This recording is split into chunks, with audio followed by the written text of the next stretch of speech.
Salut tout le monde, bienvenue sur l'épisode 34 et dernier épisode de la saison. Bon, peut-être on fera un truc season pour les transferts. C'est bon, on est fatigué. Dernier épisode, on est dans un hôpital parce que il faut soutenir les enfants malades. Quoi? Non, ouais, je t'écoute. Ouais, rien, oui. Donc voilà, on va parler de la finale, on va parler vraiment du match de la troisième place. On peut parler des rumeurs de transfert éventuellement dans un second temps, parce que pour l'instant il n'y a pas grand chose d'officiel, même s'il y a des trucs qui se trament. Donc on est parti sur la finale qui opposait donc le Real Madrid au Panathinaikos. Exactement, c'est parti.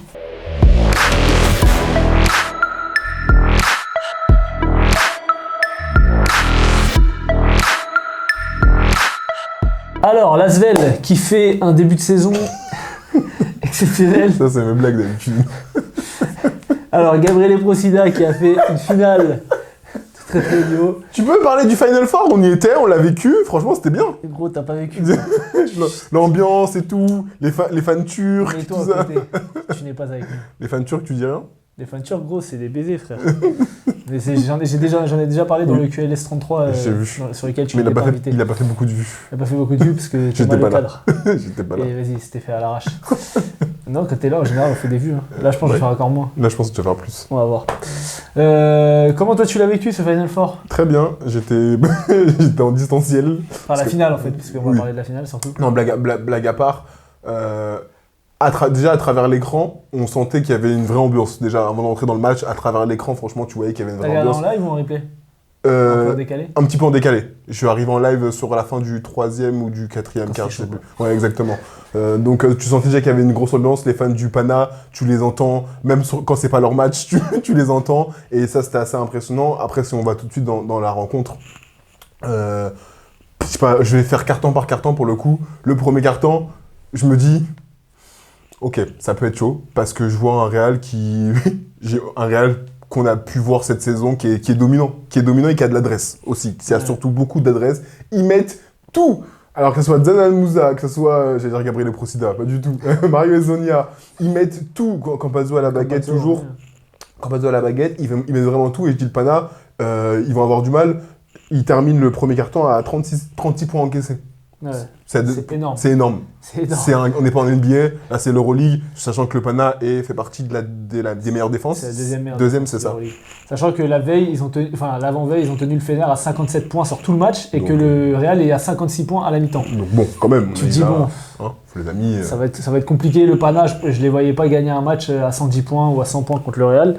D'autant que voilà, moi je l'ai souvent dit, quand Campazzo est agressif, etc., c'est très difficile de battre le Real. Sur la première mi-temps, je crois qu'il a 12 points ou 10 points à la fin du premier quart, il a 12 points à la mi-temps. Donc voilà, le Real est devant, mais le Pana ne lâche pas, le Pana est toujours là, quoi. Le Pana ne lâche pas, est toujours là, et surtout, il y a un début de tournant, à mon sens, c'est les 2 fautes très rapides de Walter Tavares. Il prend 2 fautes très rapidement. La première, elle est scandaleuse. Ouais. La première est vraiment scandaleuse. Ouais, je suis d'accord. Mais de toute façon, l'arbitrage, on en reparlera après. Mais il prend 2 fautes très rapidement. Et déjà, t'as un tournant parce qu'on sait très bien que ça reste une arme. Même si moi, je l'ai dit, quand t'as Vincent Poirier derrière en rotation, t'es pas non plus inquiet. Tu sais qu'il va pouvoir faire le taf. Et à ce moment-là, déjà, j'ai pas aimé l'attitude de Chus Mateo. T'avais l'impression que le monde s'était effondré sur le Real Madrid. En disant, on n'a plus Walter Tavares, on peut plus jouer, presque. Les amis, vous avez Vincent Poirier en backup. Crois-moi que je connais bien des équipes qui aimeraient avoir Vincent Poirier en titulaire.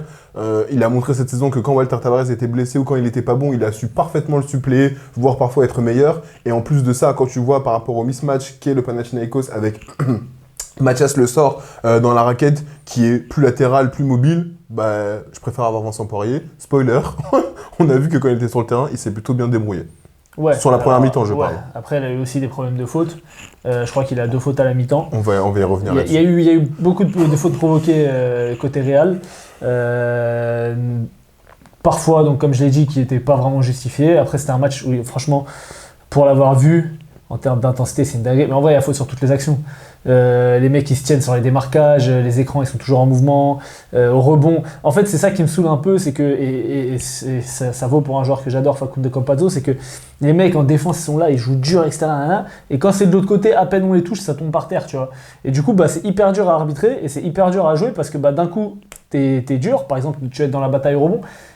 Combien de fois tu vois des mecs, ils sautent pour aller au rebond, on les touche à peine dans le dos, c'est à chaque fois sifflé poussé dans le dos. Sauf que quand tu regardes les actions où c'est pas sifflé, ils se poussent aussi. C'est juste que le mec il résiste en fait. Et donc c'est hyper difficile à arbitrer. Franchement, je trouve que ça nique le jeu, tu vois, d'essayer de jouer avec les arbitres et tout. Alors plus tard dans le match, il y aura Mathias Le Sort qui fera ça sur Campazzo et pour faire sa 5e. Et Campazzo aura bien la rage d'ailleurs. Mais ouais, donc première mi-temps. Maîtrisé du Real, on se dit ils mettent 56 points, mais ils en prennent quand même 49. Sur la fin du troisième, surtout, c'est la fin du deuxième, pardon, le Pana revient bien. Sachant que Kendrick Nunn a 3 fautes aussi en première mi-temps. Coaching d'Ergin Ataman étrange, parce que il le laisse à 2 fautes, il fait sa 3e très tôt, je crois que c'est dans le premier quart qu'il fait sa 3e, donc on le voit pas du deuxième quart-temps. Et malgré ça, le Pana tient. Ouais, je sais plus dans le premier. En fait, il le remet fin deuxième. Ouais, il le remet pour une action et dès que, en fait, c'est une action d'attaque et ensuite sur l'action d'après, il le sort et remet Kalazakis. Mais donc il a 3 fautes, il a pas vraiment d'impact en première mi-temps. Mais malgré ça, le Pana tient par l'intermédiaire de Mathias Le Sort, de Kostas Loukas aussi, de Papa Petrou, Grigonis, etc. Enfin, voilà, le Pana est pas loin, alors que le Real fait quand même un super match offensif en première mi-temps. Et qu'ils ont beaucoup d'adresse et que ça les aide vraiment, parce que je les ai trouvés, autant le premier quart-temps, j'ai trouvé qu'ils ont eu de l'adresse et du partage de balles et un peu de transition. Sur le deuxième quart, ils en ont déjà beaucoup moins. Preuve en est, le deuxième quart, il est gagné par le Pana, c'est 24-18. Ouais. Donc ils mettent la moitié des points. Exactement. Parce qu'ils ont mis en premier quart-temps. Et parce que moins d'adresse et moins d'alternance aussi. Le troisième quart, il fait mal. Moins d'alternance, et c'est ce que j'allais venir, et t'arrives dans le troisième quart, 15-7. Alors, 15 points pour le Pana, ok.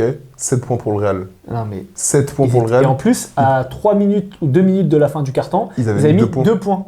Ils étaient bloqués à genre 58. C'était abusé. Et t'étais là, mais tu disais, ils n'arrivaient pas à marquer. Et pourtant, ils avaient des tirs ouverts. Hein. Ouais, mais ils continuaient à tirer. En fait, c'est ça. Ils continuaient à tirer. Je comprenais pas. Et on en parlait en plus. Ils disaient, mais ils peuvent proposer autre chose ou mais non? en fait, moi, l'impression que j'ai eue sur le moment, tu vois, c'est que ils ont fixé, mais à l'intérieur, c'était fermé. En fait, le Pana a défendu comme contre l'Olympiakos, entre guillemets. C'est-à-dire que ils se sont mis, enfin pas sur les pick and roll, tu vois, mais ils ont tassé la raquette. Alors contre l'Olympiakos, t'as Bokup, t'as McKissic, etc. Donc c'est des mecs qui sont non-shooters, donc ça fait sens. Là, ils ont tassé. Et en deuxième mi-temps, Moussa, Ezonia, Yul, Rodriguez, alors Campazzo ne prend pas les tirs, mais ils ont des tirs ouverts. C'est vrai, ils ont des tirs ouverts. C'est des tirs à eux, et des tirs ils ont mis toute la saison. Et ils ne les mettent pas. C'est clair. Et ils ne les mettent pas, à mon sens, parce que l'intensité défensive du Panathinaikos était insane. Genre vraiment, pour qu'ils aient ces tirs ouverts, ils devaient travailler pendant 17, 18, 20 secondes. Prendre des tirs casse-croûte. Voilà, driver fort, ressortir, faire des extras et tout. Il y avait toujours une rotation. Et même si ton tir était ouvert, ils le prenaient dans la précipitation. Je suis d'accord. Il fallait qu'ils disent, ok, il y a une rotation qui va être faite, il faut que je tire vite. Je sais pas si tu as la stat, je pense pas que tu as la stat en deuxième mi-temps de tir à 3 points, mais en tout cas, c'était catastrophique. Je crois que sur Squeak, ils l'ont dit, parce que moi j'étais en direct, il n'y avait pas de commentateur, mais je crois qu'ils étaient à 0-10 à un moment, 10 tirs ratés d'affilée à 3 points. C'est ça.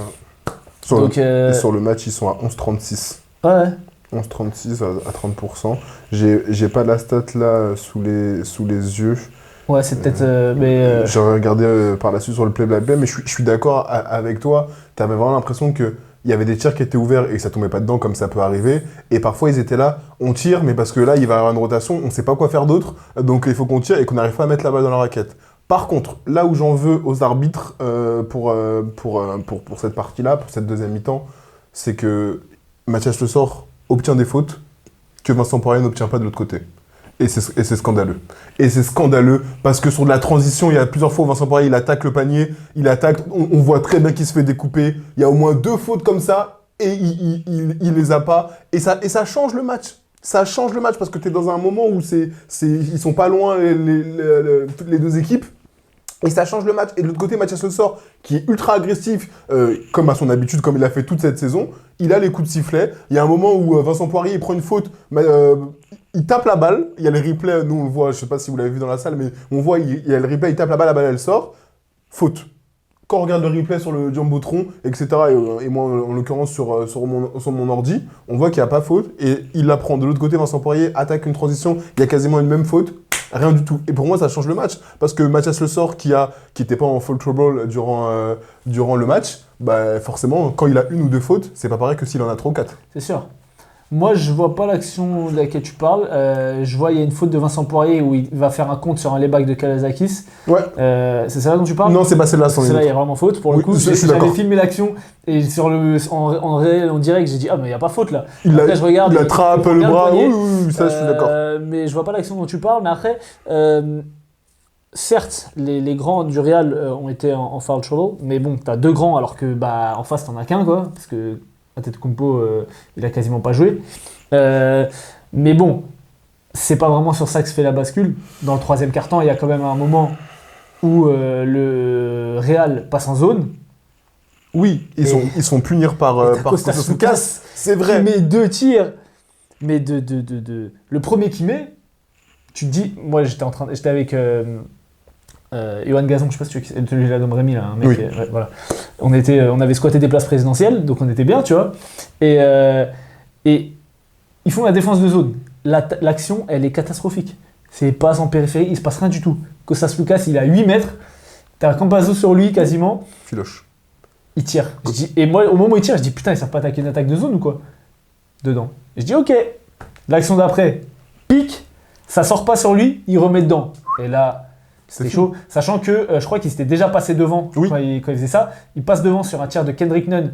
Pareil, une action bourbier et tout, la balle lui revient. Mathias Le Sort lui ressort la balle. Tu fais un écran, il tire, il met. Alors là, je peux te dire que la salle a explosé. C'était une dinguerie.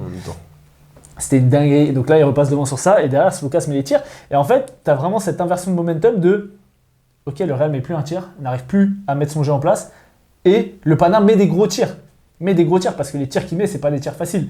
Le tir qu'il met sans faire de passe derrière l'écran, c'est pas un tir facile. Le premier tir qu'il met 2 mètres derrière la ligne, c'est pas un tir facile. Le tir de Kendrick Nunn, c'est un tir où l'action elle est bourbée aussi. Et donc tu as ce truc de ok, bah là ils ont sorti leur cojones. Et nous on attendait aussi dans les tribunes, on se disait ok, au Real, qui va apporter ses cojones? Et du coup, il a essayé de remettre. J'ai vu que là, Chus Matteo, il essaye différents trucs. Ok, on va essayer avec Moussa. Ok, on va essayer avec Zenia. Ok, on va essayer de remettre Campazzo. Je suis pas d'accord. Après, ils ont essayé de mettre Sergio Llull. Non, mais. Je suis pas d'accord. Là où je suis pas d'accord, c'est. Il y a des mecs qui sont restés trop longtemps sur le terrain. Merci, parce que tu dis, il a essayé. Rudy Fernandez, autant il fait une saison de vétéran, etc. Il n'a rien à faire. Il passe 10 minutes sur le terrain. C'est 10 minutes de trop déjà. Il n'a rien à faire sur le terrain. Il est sur le terrain. Il perd, il coûte trop. Là, j'ai vu, je crois que j'avais regardé ça, je crois qu'il fait 3 styles, mais tu les vois même, ils ont même pas d'impact ces styles. Genre, il apporte rien en attaque, il met pas un tir, et en défense, il se fait trouer. Et quand t'as les 3 vieux là. C'est surtout ça en fait, parce qu'en attaque, il a pas pris 30 tirs, tu vois. Il prend un tir. Oui, mais tu t'attaques à 4 contre 5. Mais t'attaques à 4 contre 5 parce que lui, en défense, il peut rien créer en attaque. Et en défense, il se fait trouer. Il se fait trouer. Et quand t'as Chacho à côté, qui est pas un top défenseur, et que t'as Sergio Llull qui fait les efforts, mais face à Loukas et face à Nunn, avec les écrans de Mathias Le Sort, c'est difficile. Tu perds par rapport à Campazzo. Alors, le truc aussi, c'est que Campazzo, il avait des problèmes de faute. Il avait 4 fautes assez rapidement dans le troisième quart-temps, donc t'es obligé de t'en passer entre guillemets. T'as pas vraiment d'autres meneurs à part Chacho, donc c'était compliqué. Mais moi j'ai une question. Qui marque les 8 premiers points du Real? Alors ça, voilà, on peut revenir. Elien Ndiaye. Merci. Il met Elien Ndiaye dans le sac, on se dit ah putain, il a pas mis Gershon et tout, il n'y a pas Gabriel Deck, il met pas Gershon. Elien Ndiaye, il met 2-3 points, 8 points. Je dis putain, lourd. Après. Ça fait du bien. Il ne joue plus du match. Après. Il ne joue plus du Bonne match. nuit. Ça, pareil, en termes de coaching, ça n'a aucun sens. Genre, le mec est bon, t'as pas d'option, lui, t'as mis des tirs, il est capable de s'écarter, il est capable d'apporter de la dissuasion, du rebond, de la taille, c'est un vrai 4, tu le fais pas jouer. Alors qu'il a été bon, genre vraiment, ça n'a aucun sens, tu vois, c'est vraiment, en fait, il aurait mis 0 points, ça aurait été pareil. Donc en fait, ça servait à rien de le mettre. Fabien Causeur, il joue combien de temps? Fabien Causeur, je crois qu'il joue 5 minutes, alors que Rudy Fernandez joue 10 minutes. Ça, c'est une dinguerie aussi. Ça, c'est une dinguerie. Fabien Causeur, en plus, quand il a été sur le terrain, tu le vois, il se fait dépasser une fois sur Loukas, parce que je me souviens de l'action, je dis ah ouais, putain, il a sensu Causeur et tout.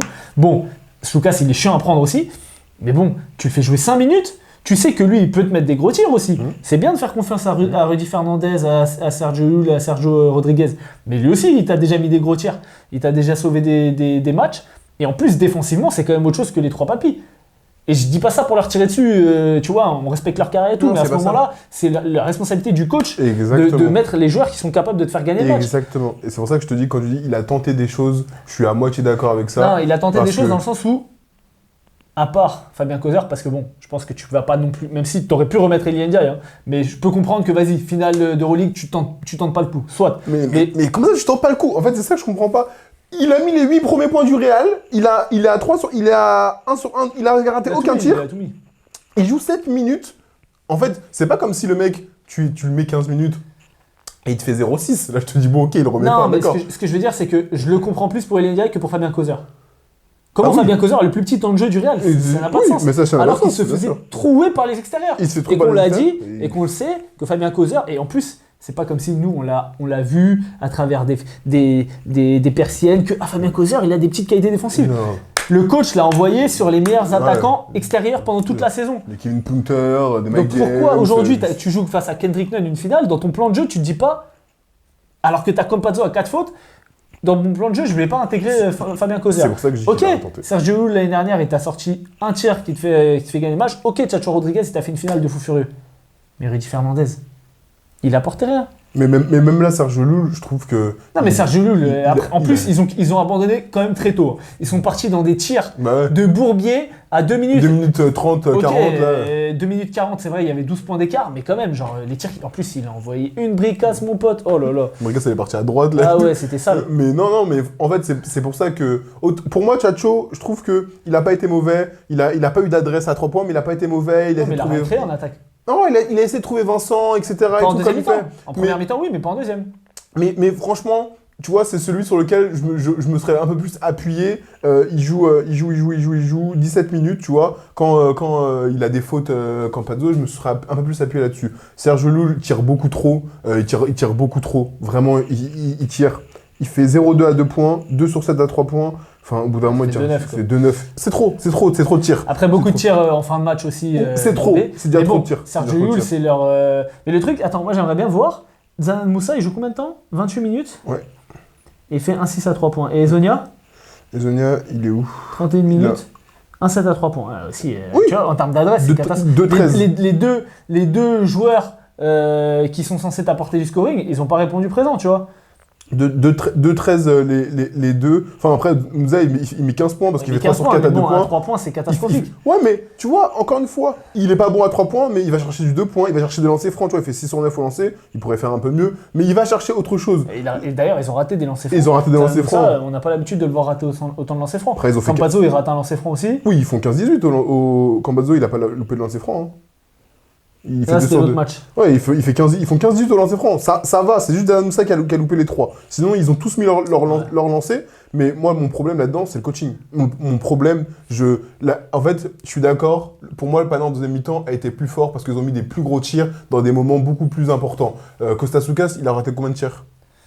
Bah, je crois qu'il n'y aura pas de tir. C'est exactement ça. Sur la C'est finale. exactement ça. Je crois qu'il Il a y aura raté pas de 0 tir. tir, laisse rater un lancer franc. Donc au bout d'un moment, c'est difficile pour gagner des matchs. 31 déval. Et 31 déval, et voilà les tirs qu'il mettait, quoi. Franchement, Ouais. donc au bout d'un moment, je peux entendre que, bah oui, t'as une équipe à un moment qui prend le pas parce que quand Kostas Tsoukas, il fait 2 sur 2 à 2 points, 4 sur 4 à 3 points, 8 sur 9 au lancer franc, tu dis, Kendrick Nunn, il fait 6 sur 12 à 2 points, 2 sur 6 à 3 points, 3 sur 3 lancers francs, sachant que. Kendrick Nunn, il a mis des tirs qui font mal. Exactement, sachant que sur la première mi-temps, il a vraiment un problème de faute et que sur la deuxième mi-temps, il met des gros tirs, dont à la fin, les tirs qui font mal à la tête. Derrière ça, t'as Mathias Le Sort qui fait 17 points, qui fait 7 sur 10 au lancer franc, 5 sur 8 à 2.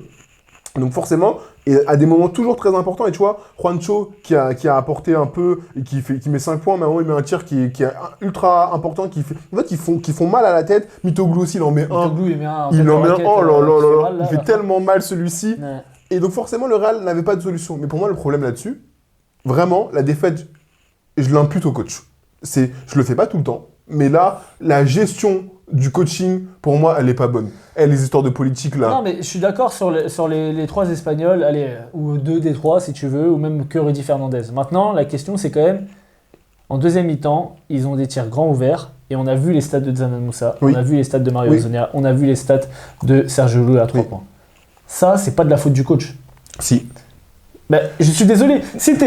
Combien de fois on a vu pendant toute la saison Sergio Rodriguez qui joue un pick and roll avec Vincent Poirier qui fait une feinte de pick, alley-oop, tu l'as vu sur cette finale? Mais du coup, est-ce que tu as vu Chacho chercher ses intérieurs? Est-ce que tu as vu Sergio Llull chercher les intérieurs? Est-ce que tu as vu Campazzo chercher ses intérieurs? Après, tu as la défense qui s'adapte, donc forcément. Mais parce que c'est ce que je te dis. La défense du Pana a laissé shooter et ils n'ont pas mis les tirs. Mais du coup, tu peux, toi aussi en tant que coach, t'adapter en cours de match. C'est pas interdit quand même de le faire, ça, si?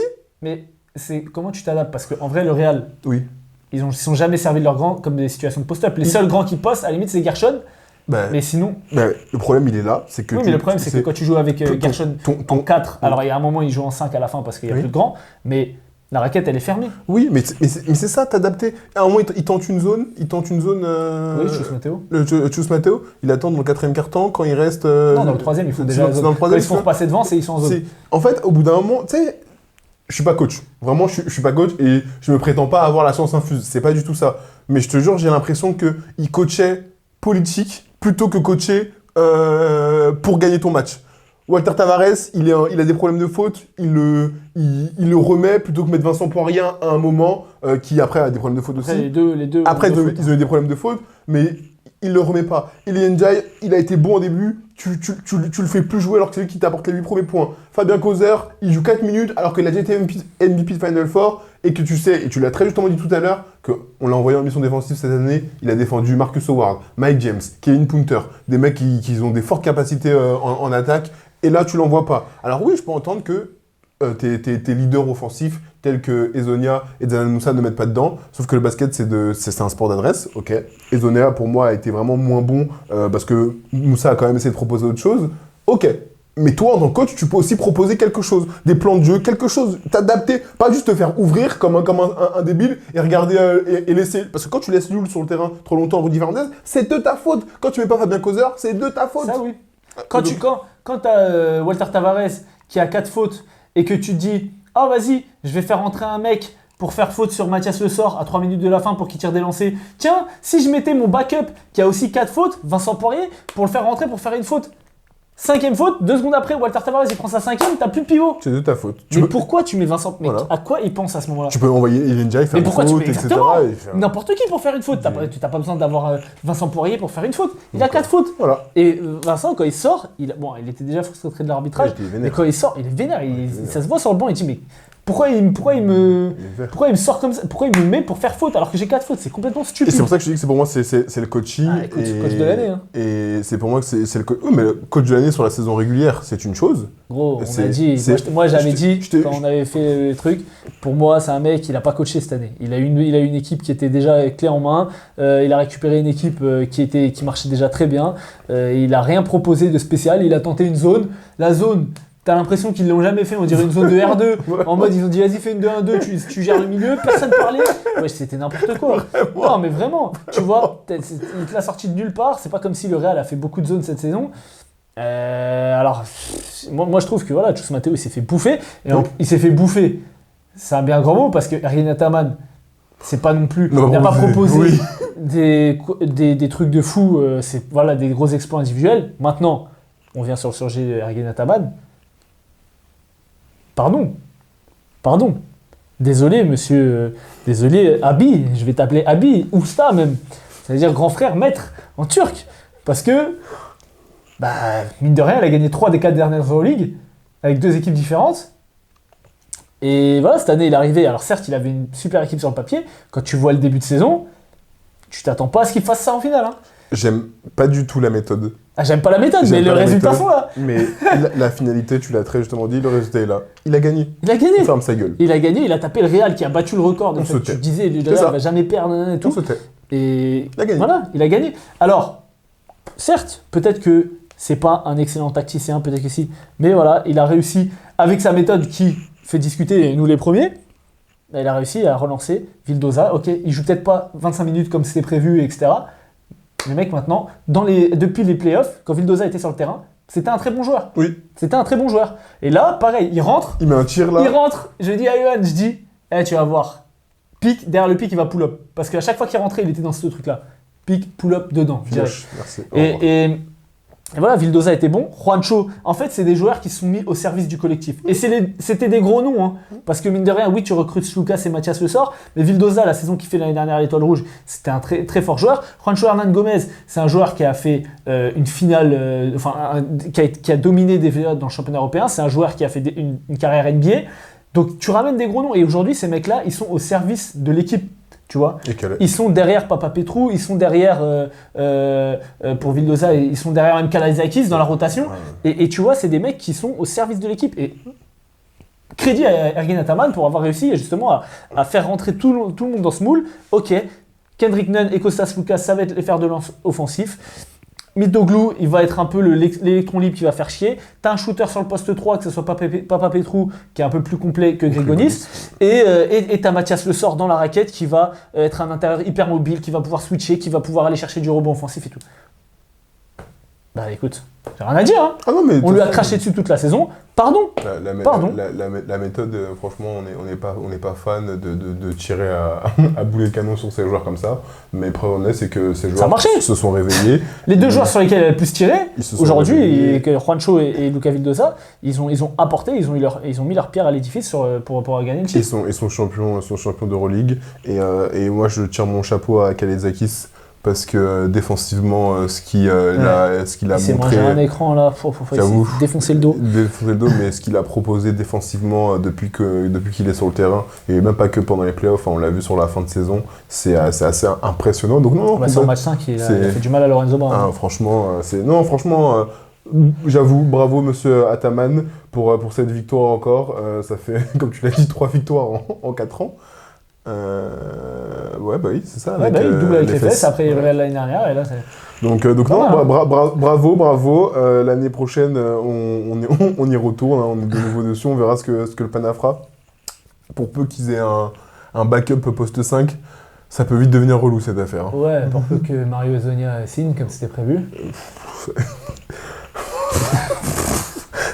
T'as plus Grigonis, t'as Mario Hezonja sur le poste 3, relou hein. Même si t'as Grigonis hein. Le Hezonja Mitoglou Le Sort, très relou si ça se fait. Mais en tout cas, victoire du Pana, deuxième de saison d'Euroleague, deuxième meilleure défense d'Euroleague. Franchement, une équipe qui nous a montré, et moi je vais clôturer là-dessus. Qu'est-ce que Wade Baldwin il va dire avec Kendrick Nunn maintenant? Alors là, mon gars, qu'est-ce que tu vas lui dire maintenant? Parce que oui, Wade Baldwin a des meilleures stats, mais qu'est-ce qu'il va lui dire? Là, tu peux rien lui dire. Et il va le regarder. En fait, là, c'est que les... Tu peux rien dire à tous les mecs qui ont gagné, là. Là, il va le regarder. Franchement, c'est un bon run. Hein. Ah, c'est un bon run. Hein. Et il a fait un gros... On les attendait pas à ce niveau-là. Vraiment, le run là, le run est exceptionnel. Et franchement, ce que Kendrick Nunn a proposé pour sa première saison, ça reste un rookie hein, en Euroleague. Et sur les playoffs, waouh. Ah, bah, depuis que Wade Baldwin s'est blessé. C'est vrai en plus. Waouh. Non, franchement, waouh. Il y avait un petit débat sur le MVP du Final Four, parce qu'ils l'ont donné à Kostas Loukas. Oui. Qui, c'est vrai, avait fait une demi-finale sur la demi. nulle, hein, on va le dire. Alors que Mathias Le Sort a été constant et bon sur les 2 matchs. Oui. Qu'est-ce que t'en as pensé, toi? Je le donne à Kostas Loukas. Ouais, moi je suis d'accord. Enfin, parce que... En fait, pour moi, tu peux le donner aux deux. Tu peux le donner aux deux, je suis d'accord avec toi. Tu peux le donner aux deux. Mathias Le Sort aurait pu l'avoir. Il est plus constant, il est plus régulier. Et c'est vrai que Kostas Loukas se trouve vraiment sur la demi. Ouais, sauf que la finale...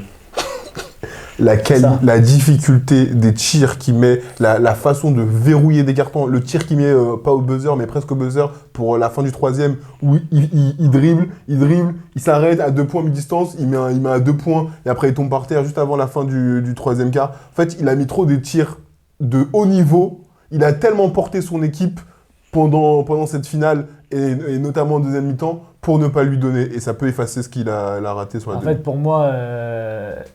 Clairement, les votants, c'est un titre de MVP de Final Four, mais en fait, c'est MVP des finales. C'est MVP de la finale, parce que oui, sur le Final Four, le meilleur joueur du Pana, c'est Mathias Le Sort. Mais ce qu'on va retenir, c'est qui a fait gagner le titre, pas qui t'a amené en finale. Aujourd'hui, personne ne va retenir que Zanan Moussa, il a fait une super demi-finale, tu vois. Enfin, on s'en fout. Là, ce qui a compté, c'est qui fait gagner le titre. Et bien que Mathias Le Sort fait un super match, celui qui a mis les gros tirs et qui est resté dans les esprits, on va dire, c'est Kostas Loukas. Trop fort, ouais, Ouais, 31 déballes. Non, mais il a pas raté un tir en même temps. Donc forcément, c'est facile de faire 31 déballes. Dinguerie. Il a pas raté un tir du match. Plus facile à dire qu'à faire. Mais ouais, donc voilà, écoute, franchement, juste un petit retour d'expérience personnelle. Les fans du Pana, c'était incroyable. Alors, les fans du Pana et de l'Olympiakos se sont cassés la gueule dans la nuit de samedi à dimanche. Il y avait un mec qui était en état quand même grave. Donc bon, voilà. C'est dommage que. C'est bien de vouloir mettre l'ambiance, mais d'avoir un cerveau, ça marche aussi. Cela dit, c'était vraiment incroyable. Je vais vous mettre les images de Mathias Le Sort qui célèbre avec les fans à la fin.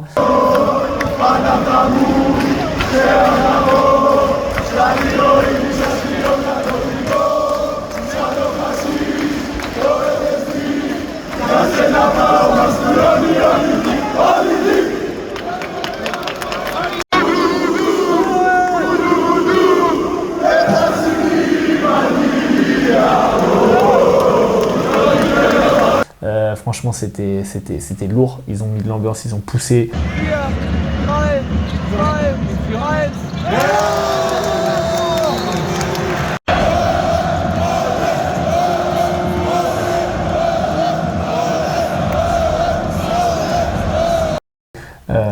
Alors, là où je parlais avec Mehdi Atala, tu vois qui c'est ou pas? Ouais, qui était là aussi, et qui apparemment est un bon pote de Mathias Le Sort. En fait, les supporters du Pana, c'est vrai que c'est pas comme à Belgrade. Là, ils mettent de l'ambiance et tout parce que l'équipe est en finale, mais c'est vrai que quand l'équipe était, par exemple, un peu en dessous sur le premier carton et tout, tu les entends moins. Oui, et je me souviens l'année dernière, quand l'équipe était dramatique, bah, il n'y avait personne au match. C'était vide. C'était vide, il n'y avait personne au match. Alors qu'à Belgrade, ils sont tout le temps là. C'est tout le temps plein, que ce soit l'Étoile Rouge, le Partisan. Ils sont toujours en train de supporter. Et il m'avait dit, ouais, quand il avait été, franchement, c'est une dinguerie. Ils arrivent 1 heure en avance, ils chantent et tout. Bon, là, ils le faisaient aussi, mais c'est parce que c'est une finale de Final Four. Et voilà. Cela dit, moi, j'ai jamais vécu une ambiance comme ça. Ok, bon, j'ai pas vu 25 000 matchs de basket pro de ma vie. C'était mes premiers matchs Euroleague. J'ai vu la NBA, mais bon, forcément, la NBA, c'est pas pareil. Surtout que c'était un match de saison régulière. Mais là, c'était incroyable. En plus, t'es dans une enceinte fermée, en fait. C'est comme si t'es dans un stade de foot où t'as des gens qui chantent, mais sauf que là, tout est amplifié, quoi. Ça vibre. Donc, c'était vraiment incroyable.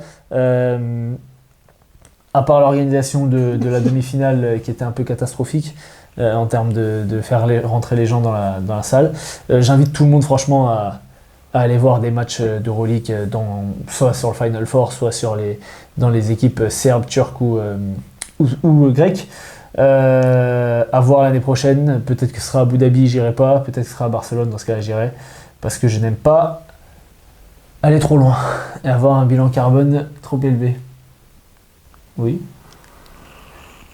Qu'est-ce qu'il y a ? Non, je vais pas commenter, vas-y. Ben quoi ? C'est important le bilan carbone. C'est très important. Voilà. Je vais pas commenter ton hypocrisie. Quelle hypocrisie ? Rien. Pourquoi ? Dis mon gars. Rien, vas-y, Ok. continue. Ok, bah écoute, on a fait le tour, hein, je pense, sur la finale. Yes. Bravo à l'Olympiakos pour leur 3e place. Tout le monde s'en bat. Franchement, l'année dernière, je me souvenais pas parce qu'on regardait Monaco et tout, on avait regardé. Mais vraiment, le match de la 3e place, tout le monde s'en beurre. Oui. Et même les joueurs. Le Fener, à la fin, ils mettent des tirs à 3 points. Will Bekin et Stanley, ils se réveillent et tout pour revenir. Mais les joueurs, ils ont pas envie d'être là. C'est une dinguerie. Mais en même temps, 3e. Ouais, mais quand même, tu vois, je sais pas. Genre, 3e. ils veulent juste rentrer chez Bah eux. oui, C'est une dinguerie. logique. J'avais jamais vu ça.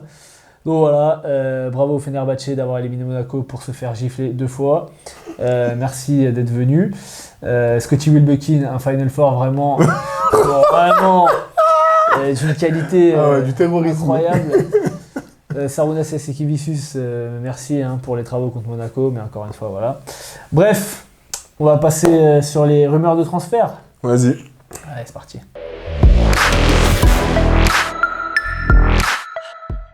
Alors, première rumeur qui est quasiment actée. On parlait de Vincent Poirier.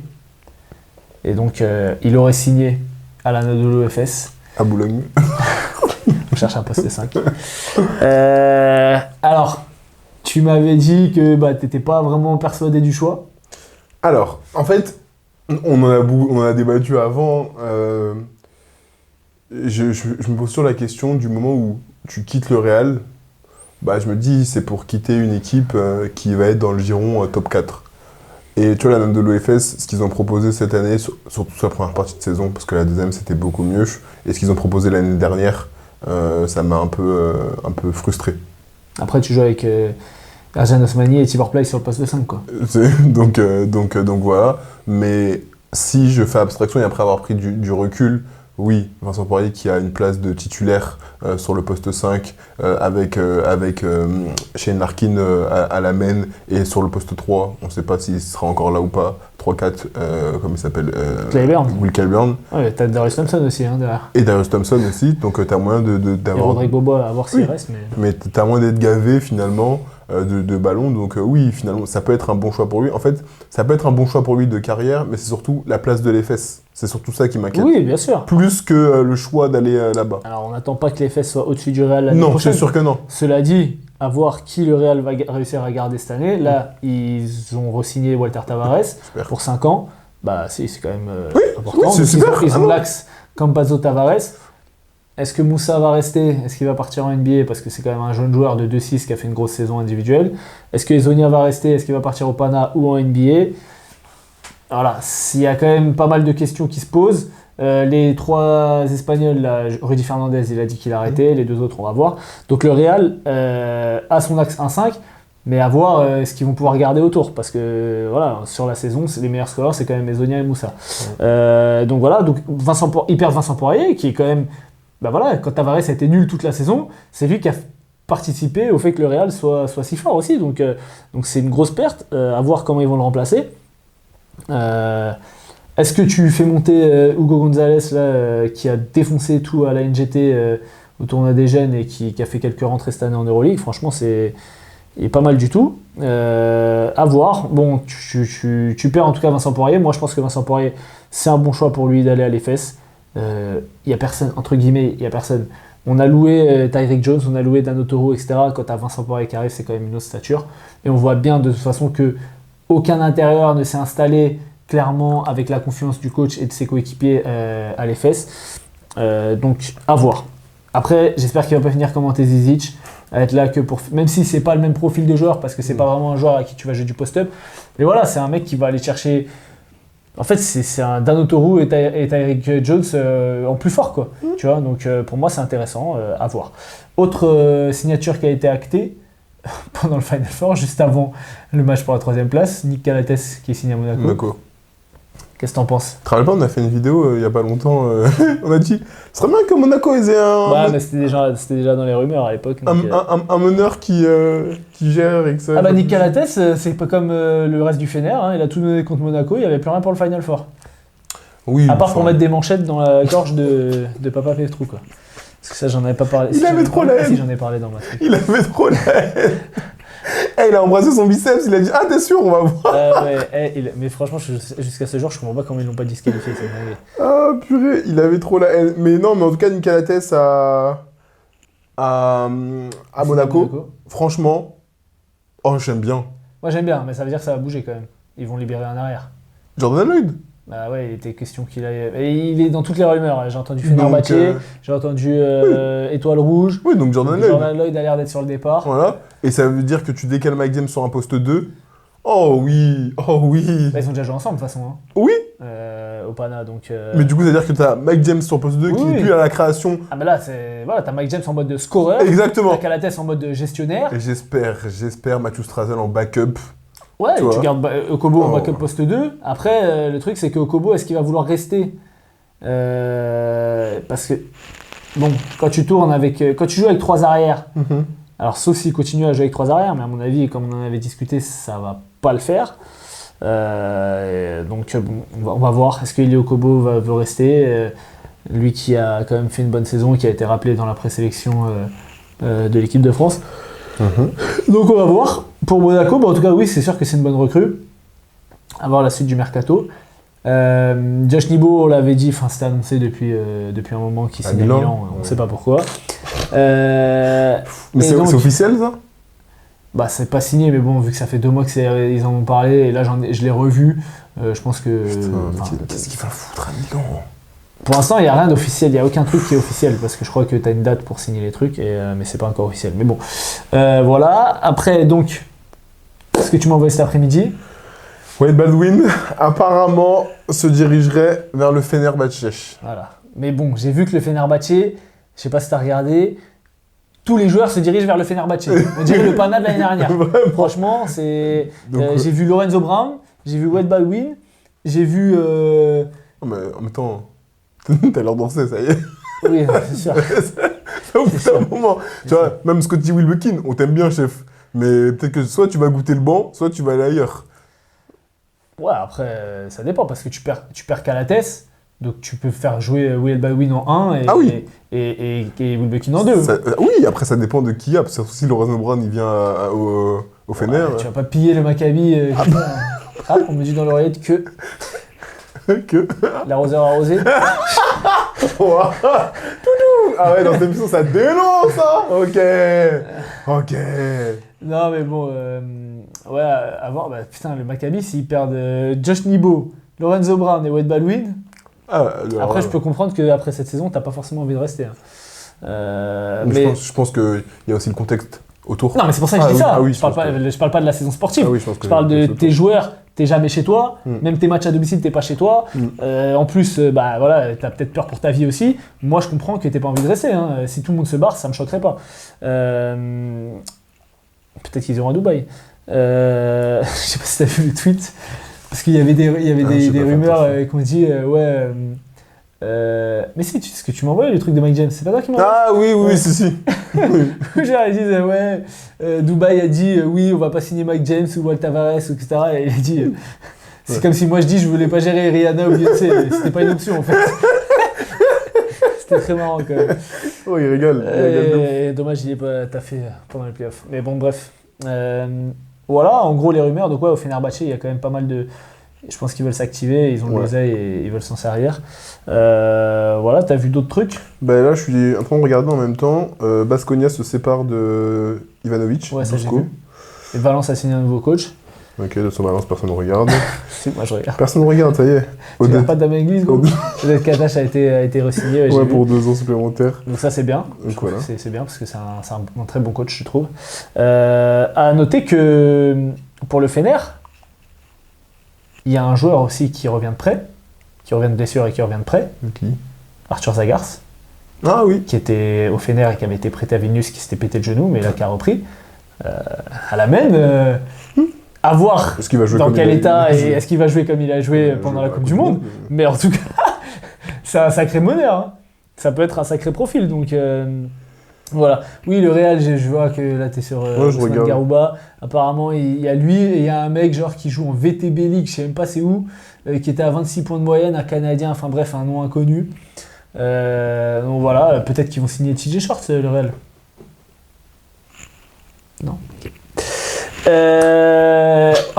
Non, attends, il y a une rumeur dont on n'a pas parlé quand même. Quoi? Evan Fournier. Oui, alors, attends, pause. J'ai entendu cette rumeur qui pourrait revenir en Europe. Enfin, quel club peut accueillir Evan Fournier? Bah, l'Olympiakos.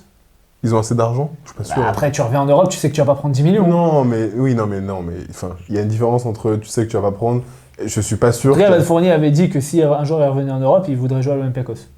Ok. Poste de scoreur, faire du bien. Hein. Bonjour. Ça peut être un profil intéressant pour l'Olympiakos. Bonjour de basket. Thomas Walkup sur le poste 1, Evan Fournier sur le poste 2. Gros, ça y est, Thomas Walkup, gros. Quoi? Gros, ça y est, frère. Quoi? Non, Mais il défend mon sus. Ouais, mets-le comme Kalezakis, tu le fais jouer 10 minutes, tu le mets en mission défensive. Gros, en attaque, il apporte rien, frère. Ah, tu vois comment t'es? Non, moi je parlais d'Isaac Adan. J'ai jamais dit que Thomas Walkup c'était un bête de joueur. Quand je dis Thomas Walkup, il peut mettre un tir, tu dis ça va, il a progressé sur le tir. Vas-y. Non, mais parce qu'au début de ça, il mettait des tirs, gros. Ouais, mais là, c'était trop, frère.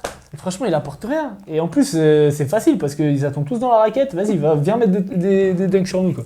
Enfin bref. Non, Evan Fournier, bon, pour moi, il a aucun intérêt à revenir en Europe. Hein. Il a encore une valeur en NBA. Il a montré quand il a joué un peu avec Détroit que c'était un joueur qui était encore capable de faire des stats. Après.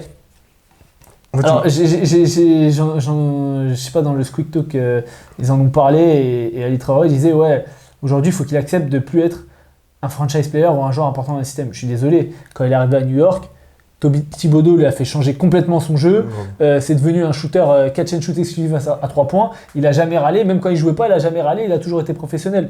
Aujourd'hui, tu le mets dans une équipe où il reste dans son jeu de catch and shoot, ou peut-être que si ça sort fort, il est capable d'attaquer un close-out. Je pense qu'il sera très content vu la traversée du désert qu'il a fait. Tu le mets à San Antonio, tu le mets dans n'importe. En vrai, Evan Fournier aujourd'hui, c'est un profil qui peut intéresser plein d'équipes. Oui, c'est juste qu'il n'intéresse pas au tarif auquel il est. C'est ça en fait le problème. C'est juste ça. Et en plus de ça, bon, il y a la question aussi de quel impact défensif. Enfin, c'est plus qu'une question.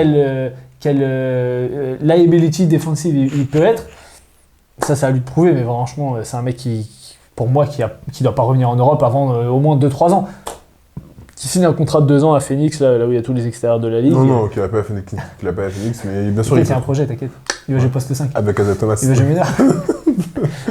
Pitié. Tu sais, t'as vu la rumeur sur Isaiah Thomas? Non, j'ai apparemment, pas il s'est fait braquer avec un AK-47. Ah ouais? Ouais. Et en mode. Pourquoi tu dis ça? Ouais, non, mais parce que genre, je pensais que t'allais me parler de basket. Non, vraiment, blague à part, il s'est fait braquer avec un AK-47 et le mec n'a pas tiré parce qu'il lui a dit, mais vous avez pas joué à NBA? Ah, il savait pas que c'était Isaiah Thomas. Il l'a braqué au hasard. Il avait braqué au hasard et du coup il a dit mais vous avez pas joué en NBA? Et c'est ça qui aurait sauvé sa vie apparemment et tout.